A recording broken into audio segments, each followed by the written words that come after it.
നമ്മുടെ സാധാരണ ജീവിതത്തിൽ യൂസ് ചെയ്യുന്ന സെന്റൻസുകളിലെ ഇതേ മഴ വരുന്നുണ്ട് കേട്ടോ, ഈ തുണി പുറത്താണ് ഇട്ടത്. ഇങ്ങനത്തെ വളരെ നോർമലായിട്ട് നമ്മൾ വീട്ടിലൊക്കെ ഉപയോഗിക്കുന്ന സെന്റൻസുകൾ ഇംഗ്ലീഷിൽ ഒന്ന് സംസാരിക്കാൻ വേണ്ടിയിട്ട് അത് ഇംഗ്ലീഷിലാക്കാന്ന് വിചാരിച്ചാൽ അപ്പൊ നമുക്ക് ടെൻഷനായി. ഇതൊക്കെ എങ്ങനെയാ പറയാന്ന് വളരെ സിമ്പിൾ ആണ്, പക്ഷെ അറിഞ്ഞിരുന്നില്ലെങ്കിൽ ഇതൊക്കെ തെറ്റാനും ചാൻസ് ഉണ്ട്.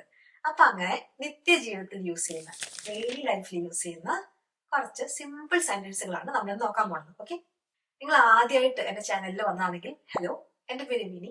ഇംഗ്ലീഷ് പഠിക്കാൻ വേണ്ടിയിട്ട് ഒട്ടനവധി വീഡിയോസ് ഉണ്ടാക്കിയിട്ടുണ്ട്. അപ്പൊ എവിടെ തുടങ്ങണം ഇതിലെന്ന് ചോദിച്ചാൽ ഒരു 16 വീഡിയോ വെച്ച് തുടങ്ങാം. ബിഗിനേഴ്സിന് വേണ്ടിയിട്ടുള്ള ഗ്രാമർ ഒക്കെ പഠിപ്പിക്കുന്ന വീഡിയോസ്. ആ 16 വീഡിയോസ് കഴിയുമ്പോഴേക്കും നമുക്ക് അത്യാവശ്യം ഇംഗ്ലീഷ് അറിയാവുന്നൊരു ഫീലിംഗ് വരും. അപ്പൊ അതിന് വേണ്ടിയിട്ട് ആ വീഡിയോസ് എവിടെ കാണാന്ന് ചോദിച്ചാൽ താഴെ കോമെന്റിൽ പിൻ ചെയ്ത് വെച്ചിട്ടുണ്ടാവും അതിന്റെ പ്ലേലിസ്റ്റിന്റെ ലിങ്ക്. ഓക്കെ, അവിടെ ചെന്നിട്ട് കാണാം. ഇനി അഥവാ അതിന്റെ കോഴ്സുകളെ കുറിച്ച് അറിയണമെങ്കിൽ ഒരു 90 ഡേ കംപ്ലീറ്റ് ഇംഗ്ലീഷ് കോഴ്സ് ഉണ്ട്. ഒരു കോഴ്സ് എടുത്ത് ജീവിതത്തിൽ ഇംഗ്ലീഷ് സെറ്റ് ആവണമെങ്കിൽ ആ കോഴ്സ് എടുത്താൽ മതി. അതിന്റെ ഡീറ്റെയിൽസ് അറിയാൻ വേണ്ടിയിട്ട് ഇമെയിൽ അയക്കുക. വാട്സപ്പ് കോഴ്സ് ഉണ്ട്, ഒരു 30 ദിവസത്തെ വാട്സപ്പ് കോഴ്സ്. അതിനെക്കുറിച്ചുള്ള ഡീറ്റെയിൽസ് അറിയാൻ വേണ്ടിയിട്ടാണെങ്കിൽ വാട്സപ്പ് നമ്പർ ഉണ്ട്, അതിൽ കോൺടാക്ട് ചെയ്യാം. അപ്പൊ ഒട്ടും സമയം കളയാതെ നമുക്ക് പഠിക്കാം അല്ലെ. ആദ്യത്തത്, മഴ വരുന്നുണ്ട്. ഈ കാർമേഘമൊക്കെ ഇങ്ങനെ ഇരുണ്ടുകൂടി വരുമ്പോ നമ്മൾ പറയാറുള്ള ഡയലോഗാണ്. എങ്ങനെ പറയും? മഴ, റെയിൻ വരുന്നുണ്ട്, വരിക, കം. റെയിൻ ഇസ് കമ്മിങ് എന്ന് പറയരുത്. അത് ഓരോരോ ഭാഷയിൽ ഓരോന്ന് പറയാൻ അതിൻ്റെതായ രീതി ഉണ്ട് അല്ലെ. അപ്പോ it is going to rain എന്നാണ് നമ്മൾ ഇംഗ്ലീഷിൽ പൊതുവെ പറയാം. മഴ വരുന്നുണ്ടെന്ന് വെച്ചാൽ മഴ പെയ്യാൻ പോവാണ് എന്നുള്ള രീതിയിലാണ് നമ്മൾ പറയാം. അല്ലാതെ റെയിൻ ഇസ് കമ്മിങ് എന്ന് പറയാൻ പറ്റില്ല കേട്ടോ. അത് എന്താന്ന് ചോദിച്ചാൽ മനസ്സിലായില്ലേ, ഓരോ ഭാഷയ്ക്കും അതിൻ്റെതായ ഒരു രീതി ഉണ്ടല്ലോ. അപ്പോ നമുക്ക് എപ്പോഴും മലയാളത്തിൽ നിന്ന് ഇംഗ്ലീഷിലേക്ക് ട്രാൻസ്ലേറ്റ് ചെയ്തിട്ട് കറക്റ്റ് ആയിട്ടുള്ള ആ രീതിയിൽ പറയാൻ പറ്റില്ല. അതുകൊണ്ട് ഇംഗ്ലീഷായിട്ട് പഠിക്കുക. അത്യാവശ്യം നമുക്ക് അറിയേണ്ട വാക്കുകൾ, ഇപ്പൊ മഴ എന്ന് വെച്ചാൽ ഇംഗ്ലീഷിലെ റെയിൻ ആണ്, അതൊക്കെ ഇങ്ങനെ പഠിക്കാം. അല്ലാണ്ട് സെന്റൻസ് ഉണ്ടാക്കുന്നത് ഇംഗ്ലീഷിൽ തന്നെ പഠിക്കാം. ഓക്കെ, അപ്പൊ എങ്ങനെയാണ് മഴ വരുന്നുണ്ട്, മഴ വരാൻ പോവാണെന്നൊക്കെ പറയാം. എപ്പോഴും നമ്മൾ കാലാവസ്ഥയെ കുറിച്ച് പറയുമ്പോൾ ഇറ്റ് വെച്ചാൽ തുടങ്ങാം. It is going to rain. അല്ലെങ്കിൽ പുറത്ത് നല്ല വെയിലുണ്ട്, ഇറ്റ്സ് സണി. നല്ല വെയിലുള്ള ദിവസം എന്നൊക്കെ പറയണമെങ്കിൽ ഇറ്റ്സ് എ സണി ഡേ. അപ്പൊ ഇറ്റ് വെച്ചാണ് എപ്പോഴും കാലാവസ്ഥയെ കുറിച്ച് പറയാം. ഇത് മറക്കുമോ? ആരെങ്കിലും കാലാവസ്ഥയെ കുറിച്ച് എന്തെങ്കിലും മഴ, മഞ്ഞ്, വെയിൽ എന്ത് പറയുകയാണെങ്കിലും ഇറ്റ് ഇസ്. ഓക്കെ, അപ്പൊ എങ്ങനെ പറയാം? മഴ വരാൻ പോകുന്നുണ്ട് അല്ലെങ്കിൽ മഴ വരുന്നുണ്ട് കേട്ടോ, എങ്ങനെ പറയാം? It's going to rain.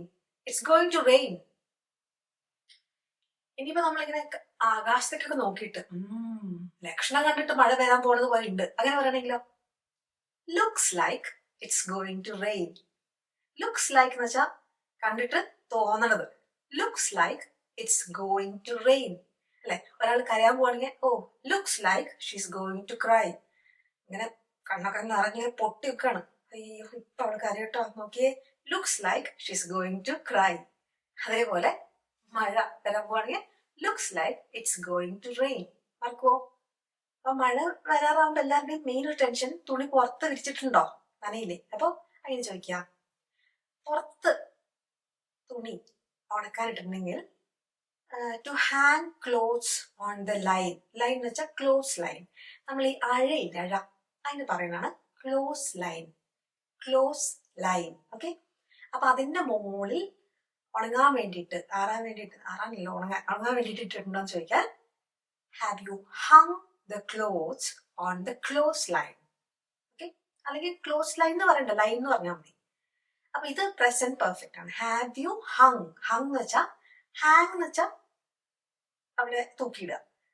Hung എന്ന് വെച്ചാൽ അതിന്റെ വീത്രിയൊക്കെ എന്താന്ന് അറിയില്ലെങ്കിൽ ഞാൻ കഴിഞ്ഞ ചെയ്ത വീഡിയോ കാണാം. ആ വീഡിയോയിൽ ഇതിനെ കുറിച്ചുള്ള ഡീറ്റെയിൽഡ് ആയ കാര്യങ്ങൾ പറയുന്നുണ്ട്. നിങ്ങൾ ഇംഗ്ലീഷ് ഒട്ടും അറിയില്ല, ഗ്രാമർ ഒട്ടും അറിയില്ലെങ്കിൽ നിങ്ങൾ ആ വീഡിയോ കണ്ടാൽ നിങ്ങൾക്ക് ഏകദേശം ഒരു ഐഡിയ കിട്ടും. അത് കഴിഞ്ഞിട്ട് ആ 16 വീഡിയോയുടെ പ്ലേലിസ്റ്റ് കണ്ടാൽ നിങ്ങൾക്ക് ഒരു ഐഡിയ കിട്ടും എങ്ങനെയൊക്കെയാണ് മുന്നോട്ട് പോകേണ്ടതെന്ന്. ഓക്കെ, ഹാങ്ങിന്റെ പാസ്റ്റ് ടെൻസ് എന്താ? അതും ഹങ് തന്നെയാണ്.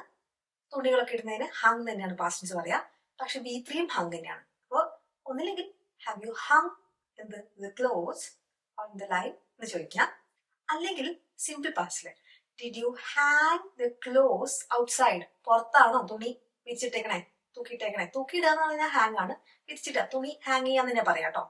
Did you hang the clothes, അവിടെ ഡിഡ് യു ഹങ് എന്ന് പറയരുത്. Did you hang, did you eat. Okay, did കഴിഞ്ഞാൽ പിന്നെ വരുന്ന വേർബ് സിമ്പിൾ ഫോമിൽ വെക്കണം കേട്ടോ. Did you hang the clothes outside, നീ പുറത്ത് വിരിച്ചിട്ടുണ്ടോ തുണികള്? അല്ലെങ്കിൽ സിമ്പിൾ ആയിട്ട് did you put the clothes on the line, അയാളുടെ മുകളിൽ തുണി ഇട്ടിട്ടുണ്ടോ എന്ന് ചോദിക്കാം. ഓക്കെ, അപ്പൊ അത് ക്ലിയർ ആയല്ലോ. മഴ വരുന്നുണ്ട്. Looks like it's going to rain. Did you hang the clothes on the line? Did you put the clothes on the line എന്നൊക്കെ ചോദിക്കാം. ഇനി ആ തുണി പുറത്ത് കിടക്കുകയാണ്, ഒന്നും അകത്തേക്ക് കൊണ്ടുവരുമോ അങ്ങനെ ചോദിക്കും. ഇതില് പലർക്കും കൺഫ്യൂഷൻ ഉള്ളത്, ഇങ്ങനെ ഒരു കാര്യം ചെയ്യുമോ എന്ന് ചോദിക്കാൻ വില്ലാണോ ക്യാൻ ആണോ യൂസ് ചെയ്യേണ്ടത്. നമ്മൾ ആരോടെങ്കിലും എന്തെങ്കിലും ഒരു കാര്യം ചെയ്യുമോ, അത് ചെയ്യാൻ പറ്റുമോ എന്നുള്ള അർത്ഥത്തിലല്ലേ ചെയ്യുമോന്ന് ചോദിക്കണേ അല്ലെ. അതൊന്ന് കൊണ്ടുവരും അങ്ങോട്ട്, അതൊന്ന് എടുത്തു വെക്കുമോ, ഇങ്ങനത്തെ കാര്യങ്ങളൊക്കെ ക്യാൻ വെച്ച് ചോദിക്കാം. അത് ഭയങ്കര റെസ്പെക്ട്ഫുള്ളി പറയണമെങ്കിൽ കുഡ് യു പ്ലീസ് എന്നൊക്കെ പറയണം. അതിപ്പോ നമ്മൾ ഓഫീസിലൊക്കെയാണ്, നമ്മുടെ ഒരു കലീഗ് ഉണ്ട്, അപ്പൊ അങ്ങനെ വലിയ പരിചയമൊന്നുമില്ല, അപ്പൊ ക്യാൻ യു ഡു ഇറ്റ് അവർ അവിടെ പറയുന്നത്. Could you please check this data എന്നൊക്കെ പറഞ്ഞിട്ട് അങ്ങനെ കുഡ് യു പ്ലീസ് ഇതൊന്ന് ചെയ്യുമോ, ഇത് നോക്കുമോ എന്നൊക്കെ പറയാം. പക്ഷെ വീട്ടിലും നമ്മുടെ ഫ്രണ്ട്സിന്റെ അടുത്തൊന്നും ഈ കുഡ് യു പ്ലീസ് ഒക്കെ പറഞ്ഞാൽ ആകെ ഒരു അകലിച്ച് തോന്നും. അപ്പൊ നമ്മൾ ക്യാൻ വെച്ച് പറയാം, മനസ്സിലായോ? Can you please do this. അപ്പൊ വില്ല് എപ്പോഴും ഉപയോഗിക്കാം, നീ ഇങ്ങനെ ഒരു കാര്യം ചെയ്യുമോ എന്നറിയാൻ വേണ്ടിയിട്ട്, ചെയ്യില്ലെങ്കിൽ ഞാൻ ചെയ്യാൻ വേണ്ടിയിട്ടാ. അപ്പൊ ഇവിടെ അങ്ങനെ ആയിക്കൂടെ? അപ്പൊ അതെന്ന് വെച്ചിട്ടുണ്ടെങ്കിൽ വേറെ സാഹചര്യം ഞാൻ പറഞ്ഞുതരാം. നീ ഇന്ന് പുറത്ത് പോവോ? Will you go out side? നിന്റെ തീരുമാനം എന്താ, നീ പോകുന്നുണ്ടോ? Will you go out side? Can you എന്ന് വെച്ചാൽ നീ ഒന്ന് പുറത്തു പോവോ, ഇത് എനിക്ക് വേണ്ടി അത് ചെയ്യുമോ എന്നുള്ളതാ. Can you go outside? എന്നൊന്ന് പുറത്തു പോകും, നിനക്ക് പുറത്തു പോകാൻ പറ്റുമോ? നിനക്ക് ആ വ്യത്യാസം മനസ്സിലായോ? വില്ല് വേറെ കോണ്ടെക്സ്റ്റിലും വരാട്ടോ. നീ ഇത് തിന്നോ? Will you eat this? ഇത്ര സാധനം ഉണ്ടല്ലോ, നീ ഇപ്പൊ അത് കഴിച്ചിട്ടല്ലേ ഇരിക്കണത്, ഇത് കഴിക്കോ? നീ വിൽ യു ഈറ്റ് ദിസ്? പറ്റില്ലെങ്കിൽ പറ, ഞാനത് അവന് കൊടുക്കാം, അവൻ ചോദിക്കണ്ടായിരുന്നു അവന് വേണമെന്ന്. മനസ്സിലായോ? ക്യാൻ യു ഈറ്റ് ദിസ് എന്ന് വെച്ചാൽ കഴിക്കോ, കഴിക്കൂ, കഴിക്കൂ എന്നുള്ള അർത്ഥമാണ്. ചെയ്യൂ എന്നുള്ള നമ്മള് അങ്ങോട്ട് റിക്വസ്റ്റ് ചെയ്യാം. അപ്പൊ ക്യാൻ എപ്പോഴും ഒരു കാര്യം നമുക്ക് സാധിച്ചെടുക്കാൻ വേണ്ടിയിട്ടും വില്ല് നമുക്ക് എന്താ അവന്റെ ഒരു ഉദ്ദേശം എന്ന് അറിയാൻ വേണ്ടിയിട്ടുമാണ്. ഓക്കെ, മനസ്സിലായോ? അത് തെറ്റിപ്പോയത്. അപ്പൊ ഇവിടെ ഉദ്ദേശം അറിയാമല്ലോ, നമുക്ക് കൊണ്ടുവരണം പുറത്ത്, ഇല്ലെങ്കിൽ മഴ നനഞ്ഞ് തുണിയൊക്കെ നനഞ്ഞു പോകില്ലേ. അപ്പൊ അതിന് വേണ്ടിയിട്ട് എന്താ ഉപയോഗിക്കുക, പുറത്ത് തുണി ഒന്നും കൊണ്ടുവരുമോ പറയണെങ്കിൽ ക്യാൻ. Very good. അകത്തേക്ക് ആ തുണി ഒന്ന് എടുത്തോണ്ട് വരുമോ എന്ന് പറയാം ക്യാൻ യു. കൊണ്ടുവരിക എന്ന് പറയാം bring. Can you bring the clothes in? അകത്തേക്ക് ഒന്ന് കൊണ്ടുവരുക തുണികളൊക്കെ. ക്യാൻ യു ബ്രിങ് എന്ത്, ദ ക്ലോസ് ഇൻ. ഈ ക്ലോത്ത്സ് എന്നുള്ളത് പ്രൊനൗൺസിയേഷൻ വൈസ് നമ്മള് തുറക്കുക അടയ്ക്കുക എന്ന് പറയുന്ന അടയ്ക്കുന്നതിന് ക്ലോസ് ഇല്ലേ, ആ രീതിയിലും പറഞ്ഞു കേൾക്കാറുണ്ട്. ഞാൻ ഒരു കോഴ്സ് എടുത്തിരുന്നു ഈ ഫോണിക്സിന്റെ, അപ്പൊ അവര് ക്ലോസ് എന്ന് പറയുന്നത് കേട്ടിട്ടുണ്ട്. അപ്പൊ വെച്ചാൽ ബ്രിട്ടീഷുകാർ, അമേരിക്കക്കാർ കൂടുതലും ക്ലോസ് എന്ന് പറയാം, ടി എച്ച് കേൾക്കില്ല. അപ്പൊ നമുക്ക് സിമ്പിളായി പ്രൊനൗൺസ് ചെയ്യണമെങ്കിൽ നമുക്ക് പറച്ചില്ല ബുദ്ധിമുട്ടില്ല ക്ലോസ് എന്ന് പറഞ്ഞാൽ മതി. ഓക്കെ, നമുക്ക് എളുപ്പമുണ്ടാവും. ഓക്കെ, തെറ്റല്ല മറ്റേത് കേട്ടോ. പക്ഷെ ഇപ്പം ഈ ഇടയായിട്ട് അതിന്റെ പ്രൊനൗൺസിയേഷൻ ശരിക്കും ക്ലോസ് തന്നെ കേൾക്കുന്നുണ്ട്. Clothes. Can you bring the clothes in? തുണികളൊന്ന് അകത്തേക്ക് കൊണ്ടുവരുമോ? അല്ലെങ്കിൽ അഴയെന്ന് തുണിയൊന്ന് എടുക്കുമോ എന്ന് പറയണെങ്കിലോ ക്യാൻ യു എടുക്കുക, take. Can you take the clothes എവിടുന്ന്? From the line. ആ തുണി വിരിച്ചിട്ടിരുന്ന അഴ, അതാണ് ലൈൻ, ക്ലോസ് ലൈൻ അല്ലെ, ഈ ലൈൻ. അവിടുന്ന് തുണികൾ എടുക്കുമോ? Can you take the clothes from the line? അല്ലെങ്കിൽ can you bring the clothes in? ഇനി വളരെ പൊളൈറ്റ് ആയിട്ട് ചോദിക്കണമെങ്കിൽ, ഇപ്പൊ നമ്മുടെ വീട്ടിലല്ല, നമ്മള് രണ്ടാൾക്കാർ ഒരു ഒരുമിച്ച് നിൽക്കാൻ 2 ദിവസത്തേക്ക് കഴിയാണ്, ഒരു ഹോസ്റ്റൽ പോലത്തെ ഒരു സിസ്റ്റം. അപ്പൊ നമ്മൾ വളരെ റെസ്പെക്ട്ഫുള്ളി, അപ്പുറത്ത് കുറച്ച് പ്രായമുള്ള ഒരാളാണ്. അപ്പൊ നമ്മൾ പറയണമെങ്കിൽ നമ്മൾ ഇങ്ങനെ പറയും, വളരെ പൊളൈറ്റ് ആയിട്ട് പറയണമെങ്കിൽ mind taking the clothes in. അന്ന് കൊണ്ടുവരുന്നതിൽ ബുദ്ധിമുട്ടുണ്ടാവുമോ? Mind taking the clothes in. ഇത് ഭയങ്കര നാച്ചുറൽ ആയിട്ട് നമ്മൾ കേൾക്കണം, വളരെ പൊളൈറ്റ് ആയിട്ടുള്ള രീതിയാണ്. ഓക്കെ, അപ്പൊ രണ്ടും പഠിച്ചു വെച്ചോളൂ. ആളനുസരിച്ചാണ് കേട്ടോ നമ്മുടെ ഇംഗ്ലീഷ് പുറത്തു വരാൻ. മനസ്സിലായില്ലേ? 2 രീതി നമ്മൾ ഇങ്ങനെ പഠിച്ചേ. Can you bring the clothes in, അല്ലെങ്കിൽ mind taking the clothes in. ഇനി മഴ പെയ്താൽ ഉടനെ സംഭവിക്കുന്നത് കറണ്ട് പോകുന്നതാണ് അല്ലേ. ഞാനിവിടെ ജർമ്മനി വന്നിട്ട് എനിക്കത് മറന്നുപോയി, അങ്ങനെ കറണ്ട് പോകൂലോ എന്നൊക്കെ. നാട്ടിൽ വന്നപ്പോഴാണ് വീണ്ടും എന്ത് പറ്റി, കറണ്ട് പോയി, ഇനിയിപ്പോ കുറച്ച് കഴിഞ്ഞിട്ടേ വരുള്ളൂ മഴ. അപ്പോഴാണ് ശരിയാണല്ലോ, അങ്ങനെയാണല്ലോ നമ്മൾ ജീവിച്ചു വളർന്നതെന്ന് മറന്നുപോയി. കുറച്ചു കാലം കറണ്ട് പോക്ക് ഇല്ലാത്തപ്പോൾ നമ്മൾ അത് അങ്ങനെയല്ല നമ്മുടെ സാധാരണ ജീവിതം എന്നുള്ള കാര്യം മറന്നുപോയി. ഞാൻ ജസ്റ്റ് ഓർത്തിട്ട് പറഞ്ഞാണ്. അപ്പൊ കറണ്ട് ഇല്ല, പോയി എന്നൊക്കെ എങ്ങനെ പറയും? കറണ്ട് ഇസ് ഗോൺ എന്നൊന്നും അങ്ങനെ നാച്ചുറൽ ആയിട്ട് പറയാറില്ല. സ്വാഭാവികമായിട്ട് പറയുന്ന രീതിയാണ് കേട്ടോ ഞാൻ ഇതിൽ പഠിപ്പിക്കണേ. ദർ ഇസ് നോ പവർ എന്ന് പറയാം, അത് കുഴപ്പമില്ല. പക്ഷെ ഏറ്റവും കോമൺ ആയി നമ്മൾ കേൾക്കണ രീതി പവർ ഇസ് ഔട്ട്. ആ പവർ ഇസ് ചുരുക്കിയിട്ട് പവേഴ്സ് ഔട്ട്. പവേഴ്സ് ഔട്ട് എന്ന് വെച്ചാൽ കറണ്ട് പോയി എന്നാണ് അർത്ഥം. ഒന്ന് പറഞ്ഞു നോക്കി നോക്കിയില്ലെങ്കിൽ മറന്നു. Powers out. അല്ലെങ്കിൽ ഇപ്പൊ നമുക്ക് പവർ കട്ട് ആണെങ്കിൽ Viv got A power cut എന്ന് പറയും. അത് UK-ലും ഇന്ത്യയിലൊക്കെ നമ്മൾ കൂടുതൽ കേട്ട് വരുന്ന രീതിയാണ് പവർ കട്ട്. വിവ് ഗോട്ട്, നമുക്കൊരു പവർ കട്ട് ഉണ്ട്, Viv got A power cut എന്ന് വെച്ചാൽ കറണ്ട് പോയതിന്റെ അർത്ഥം. ഇനി ഇടയ്ക്കിടയ്ക്ക് ഇങ്ങനെ കറണ്ട് വന്നു പോയിക്കൊണ്ടിരിക്കുക എന്ന് പറയണമെങ്കിൽ the power goes on and off. അല്ലെങ്കിൽ the power keeps cutting in and out. അപ്പൊ in and out, on off ആ രീതി ഉപയോഗിക്കാം. the power goes on and off പറഞ്ഞിട്ട് കാര്യമില്ല. goes on and off, on and off. കണ്ടോ ഇവിടെ on and offനെ ഞാൻ ഇങ്ങനെ പറഞ്ഞേ on and off and അങ്ങനെ പറഞ്ഞാലാണ് നമുക്ക് സ്വാഭാവികമായിട്ട് പറയാൻ പറ്റുക. നമ്മൾ കണക്റ്റഡ് സ്പീച്ച് യൂസേജ് സംസാരിക്കണം. അപ്പൊ നമുക്ക് സിമ്പിൾ ആയിട്ട് പറയാം. ഒന്ന് പറഞ്ഞു നോക്കൂ, the power goes on and off, അല്ലെങ്കിൽ power keeps cutting in and out. ഇനി നമ്മൾ ഒരാളുടെ അടുത്ത് ഒരു സാധനം പുതിയത് കാണുമ്പോൾ ഇതെവിടുന്നാ വാങ്ങിച്ചേ എന്ന് ചോദിക്കില്ലേ, അതെങ്ങനെ പറയാ? Where did you buy this? ഇത് എവിടുന്നാണ് വാങ്ങിച്ചത്? Where did you buy this? Where did you buy this? Where did you buy this? Looks good. കാണാൻ നന്നായിട്ടുണ്ട്. ഇനി ബൈക്ക് പകരം നമുക്ക് ഉപയോഗിക്കാൻ പറ്റുന്ന ഒരു വാക്ക് ഞാൻ പണ്ട് പഠിപ്പിച്ചെന്ന് ഓർമ്മയുണ്ടോ?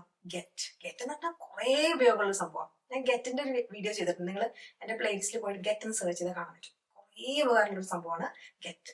അപ്പോ where did you get this? ഇത് എവിടുന്ന കിട്ടിയത്? അതിന്റെ അർത്ഥം നീ എവിടുന്ന കട്ടെടുത്തോണ്ട് വന്നതല്ല, എവിടുന്ന വാങ്ങിച്ചത് എന്നുള്ള അർത്ഥം തന്നെയാണ് ഗെറ്റിന് അവിടെ ഉള്ളത് കേട്ടോ. ഗെറ്റിന് പല ഇങ്ങനെ അർത്ഥമുണ്ടേ. ഇനി കുറച്ചുകൂടെ സിമ്പിൾ ചെയ്യുമ്പോൾ where is this from? ഇത് എവിടുന്ന കിട്ടിയത് എന്നുള്ള അർത്ഥം. where is this from? where is this from? where is this from? ഇത് എവിടുന്നാണ്? അതന്നെ. ഇതിന് അധികം ഒന്നും ആയില്ലെന്നേ. എങ്ങനെ പറയാ? it didn't cost much. it didn't cost much. it didn't cost much. ഇത് പറയുമ്പോഴല്ലോ പലർക്കും ബുദ്ധിമുട്ടാവും. ഇറ്റ് ഡിഡിന്റ് കോസ്റ്റ് മച്ച് എന്ന് പറയാൻ നല്ല പാടാണ്. ഇറ്റ് ഡിഡിന്റ്, ആ ടീ ഇല്ലേ നിങ്ങൾ പറയണ്ട. ഇറ്റ് ഡിഡിന്റ് കോസ്റ്റ് മച്ച്, ആ ടീ സൈലന്റ് ആയി പോകും നമ്മൾ പറയുമ്പോൾ, നാച്ചുറലി പറയുമ്പോൾ. It didn't cost much. ഇതിന് അത്രയ്ക്കൊന്നും വില ആയില്ല. അങ്ങനെ പറയണല്ലോ അറ്റ് ഓൾ എന്ന് ചേർക്കാം. It didn't cost much at all. തീരെ ആയില്ല. It didn't cost much at all. തീരെ എന്ന് പറയാൻ അറ്റ് ഓൾ. അപ്പോ സാധനം കണ്ടിട്ട് നിങ്ങൾ ചോദിക്കാണ്, ഭംഗിയുണ്ടല്ലോ, ലുക്സ് ഗുഡ്, അല്ലെങ്കിൽ ലുക്സ് നൈസ്, എവിടുന്നാ വാങ്ങിച്ചേ? where did you get this? അല്ലെങ്കിൽ where did you get it? എവിടുന്നാ കിട്ടിയത്? അപ്പൊ നമ്മൾ പറയാം ആ സ്റ്റേഷന്റെ അടുത്തുള്ള ചെറിയൊരു കടയിൽ നിന്ന്. From a little shop near the station. എവിടുന്ന? From a little shop near the station. സ്റ്റേഷന്റെ അടുത്തുള്ള ആ ചെറിയ കടയിൽ നിന്ന്. അധികമൊന്നും ആയില്ല കാശ്. Didn't cost much. അപ്പൊ നമ്മൾ സാധാരണ കോൺവെർസേഷനിൽ ആ ഫുൾ സെന്റൻസ് ഉപയോഗിക്കില്ല. നമ്മൾ ആവശ്യമുള്ള ഡീറ്റെയിൽസ് മാത്രം അങ്ങനെ പറയാം. കോൺവെർസേഷൻ ഉണ്ടോ എഴുതുമ്പോ ഒക്കെ വേണേ ഫുൾ സെന്റൻസ് മനസ്സിലായോ? അപ്പൊ എങ്ങനെ പറയാം? Didn't cost much at all. Okay. അപ്പോ ഇന്ന് കുറച്ച് സെന്റൻസുകൾ പഠിച്ചു. യൂസ്ഫുൾ ആയിട്ടുള്ള സെന്റൻസുകളാണെന്ന് വിചാരിക്കണു. വീഡിയോ ഇഷ്ടപ്പെട്ടിട്ടുണ്ടെങ്കിൽ അറിയിക്കുക. ഇനി ഇതേപോലത്തെ കുറെ സിമ്പിൾ ആയിട്ട് നമ്മൾ എവരിഡേ യൂസ് ചെയ്യുന്ന കുറെ സെന്റൻസുകൾ പഠിക്കണമെങ്കിൽ അതറിയിക്കുക. നിങ്ങൾക്ക് കോഴ്സിനെ കുറിച്ചുള്ള ഡീറ്റെയിൽസ് അറിയണമെങ്കിൽ അതിനെ കോൺടാക്ട് ചെയ്യേണ്ട ഇമെയിൽ ID നമ്പറൊക്കെ താഴെ കൊടുത്തിട്ടുണ്ട്. ഇനി കോഴ്സ് എടുത്ത് പഠിക്കാനുള്ള ഒരു സാഹചര്യം ഇല്ല.